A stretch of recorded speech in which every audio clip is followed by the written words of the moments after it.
Chandur railway तालुक्यातील राजुरा उपकेंद्राने बाहेरगावाहून आलेल्या लोकांची घरोघरी जाऊन पाहणी केली। त्यांच्या हातावर शिक्का मारून त्यांना घराबाहेर न पडण्याचा आदेश दिला आहे।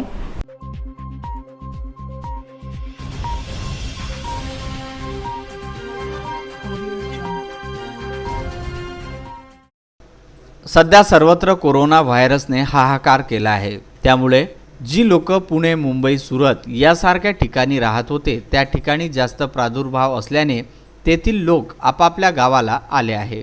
अशा वेळी त्यांना काळजी घेणे आवश्यक असते। त्याच अनुषंगाने चांदूर रेल्वे तालुक्यात राजुरा गावातील उपकेंद्रे राजुरा उपकेंद्र अंतर्गत येत असलेल्या 5 गावांमध्ये अशा बाहेरगावावरून आलेल्या 60 पेक्षा जास्त लोकांची घरोघरी जाऊन नोंद केली जात आहे व त्यांच्या हातावर शिक्का मारून त्यांची चौकशी करून आपण घरातच राहण्याचे आदेश देण्यात येत आहे। तसेच त्यांना योग्य काळजी कशी घ्यावे हे सुद्धा सांगण्यात येत आहे। घराच्या बाहेर न निघण्याची आवाहन केले जात आहे। तसेच ज्या लोकांविषयी संशय होता अशांना अमरावती येथील इरविन दवाखान्यात जाण्यास चेकअप करून येण्यास सूचना दिल्या आहे।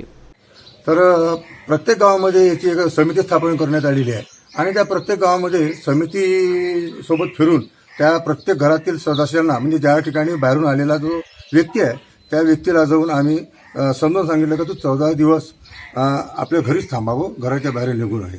असंच आज सुद्धा आम्ही या राजुऱ्यामध्ये सगळं समिती गावामध्ये फिरून प्रत्येकांनाच ज्यांना शिक्के नाही त्यांना शिक्केसुद्धा आज मारलेले आहे। आम्ही असे बरेचसे लोकांना शिक्के मारलेले आहे आणि त्यांना सांगितलं का कमीत कमी 15 एप्रिलपर्यंत तरी बाहेर निघू नका। विदर्भ न्यूज करिता राजुरा येथून पवन काकडे।